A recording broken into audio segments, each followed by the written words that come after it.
Cohen lays out Trump's racism and Putin worship in new book due out Tuesday. In July 2018, Michael Cohen reached a turning point. While he had said in the past that he'd take a bullet for his famous client, Donald Trump, after his home and office were raided by the FBI, he was done protecting him. 2 months later, Cohen took a plea deal and admitted to campaign finance violations of helping Trump make hush money payments to 2 women who claimed to have affairs with him. He wanted insurance that their claims wouldn't interfere with him being elected president. Later, he told Congress that Trump was a con man and a cheat. It didn't stop him from being sentenced to 3 years in jail for his part as well as unrelated financial crimes. However, after spending slightly less than half that time, he got out because of fears of the coronavirus. Cohen spent his time behind bars writing a book about his time with Trump. That book, Disloyal, a memoir, the true story of the former personal attorney to President J. Trump, will be published Tuesday. It's been reported that the former attorney says in the book that Trump made overt and covert attempts to get Russia to interfere in the 2016 election. He says his former client was aware of the hush money payments to Stormy Daniels as well. Cohen describes the people around Trump as akin to the mafia and refers to himself as one of Trump's bad guys. He writes that Trump is a cheat, a liar, a fraud, a bully, a racist, a predator, a con man. Additionally, the book discusses the president's alleged racism and his hatred and contempt for former President Barack Obama. Not that Cohen is shining a light on himself as the hero of the story. He paints himself as the president's designated thug and also talks about his crimes that sent him to prison. He's now gunning for Trump to lose in November. Cohen maintains that the reason Trump admires Russian President Vladimir Putin is more simple than many may think. More than anything, Cohen notes, Trump loves money, and he believed Putin was the richest man in the world by a multiple. He also loved Putin because he had the ability to take over an entire nation and run it like it was his personal company, like the Trump Organization, in fact. Also in the book, Cohen explains what he claims are the details of the effort to knock down Senator Ted Cruz, RTX, another candidate in the 2016 Republican primary. Trump signed off on the efforts to damage Cruz. It's not real, right? Cohen says Trump asked him after he was shown a photo that the National Enquirer would publish and claimed to be Cruz's father along with Lee Harvey Oswald. It was reportedly snapped shortly before President John F. Kennedy was killed by Oswald in 1963. Cohen says he responded, "Looks real to me." This led Trump to laugh and then demand that the story run on the front page of the National Enquirer. To say it would be a low blow would be an insult to low blows. Can you think of another politician, ever, who would stoop this low? The author inquires. Discussing the relationship between Trump and Putin, Cohen says it began as a way to suck up to the Russian president to ensure he'd get access to his money after he lost the election. Yet, he learned that Putin hated Democratic nominee Hillary Clinton because of her support for Russia's 2011 protest movement. Trump also thought it would lead him to have more power in the U.S. What appeared to be collusion was really a confluence of shared interests in harming Hillary Clinton in any way possible, up to and including interfering in the American election, a subject that caused Trump precisely zero unease, he wrote. Another reason for Trump's praise of Putin was a desire he'd had for a long time to build a Trump Tower in Moscow, which led to plans for a 120-story building in Red Square with 230 high-end condominiums for Russian oligarchs and a 5-star hotel and spa bearing the Ivanka Trump brand. Putin was to get the penthouse there as a way to suck up to him. The whole idea of patriotism and treason became irrelevant in his mind, wrote Cohen. Trump was using the campaign to make money for himself, of course, he was.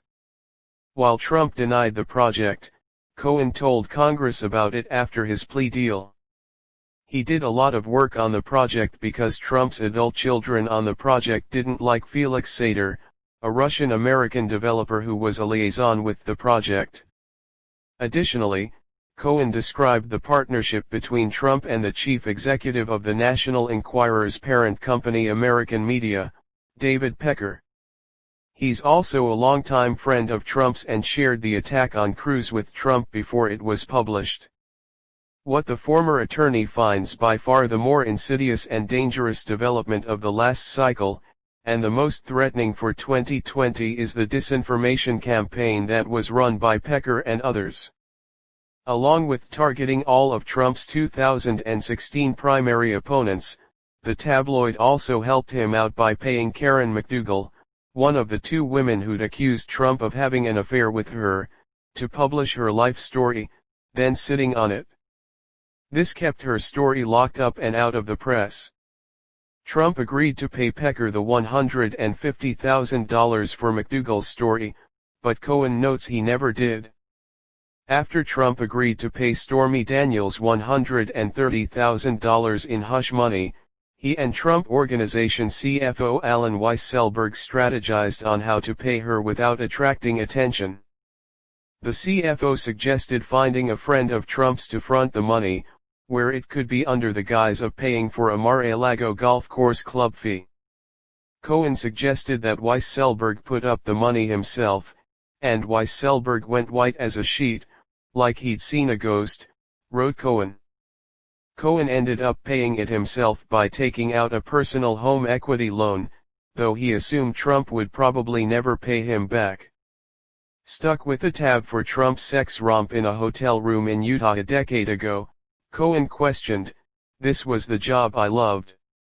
Cohen's former client did agree to pay back the money in monthly installments after he became the president.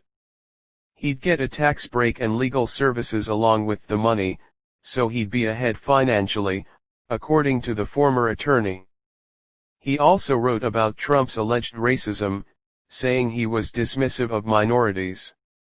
He described them as not my people and said, "I will never get the Hispanic vote, as, like the blacks, they're too stupid to vote for Trump." The book also discusses Trump's obsessiveness with Obama. He'd said the only reason he got into Columbia University and Harvard Law School was because of effing affirmative action. He had a low opinion of all black folks, said Cohen. He once reportedly said about Obama, "Tell me one country run by a black person that isn't a s-hole. They are all complete effing toilets." After South African President Nelson Mandela died in 2013, Trump allegedly said he didn't think he was a real leader, not the kind he respected, wrote Cohen. He had praise for the apartheid-era white rule. Mandela F'd the whole country up. Now it's a s-hole. F. Mandela. He was no leader. Before he won the 2016 election, Cohen says Trump held a meeting at Trump Tower with evangelical leaders who laid their hands on him in prayer. After the meeting, Cohen says Trump said, "Can you believe that bulls? Can you believe people believe that bulls?" The cosmic joke was that Trump convinced a vast swathe of working-class white folks in the Midwest that he cared about their well-being, Cohen wrote.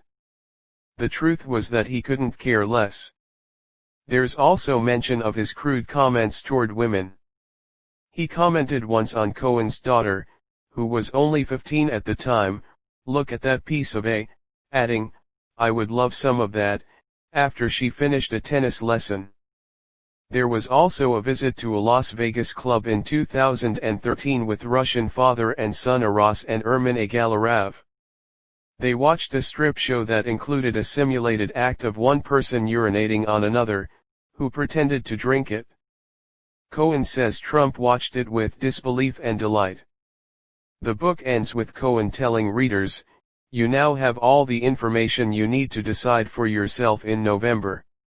White House Press Secretary Kylie McEnany reacted to the book by saying, Michael Cohen is a disgraced felon and disbarred lawyer who lied to Congress. He has lost all credibility, and it's unsurprising to see his latest attempt to profit off lies. A senior White House official dismissed the thoughts on Russia, noting they were baseless, as multiple investigations found no collusion between the Trump campaign and Moscow.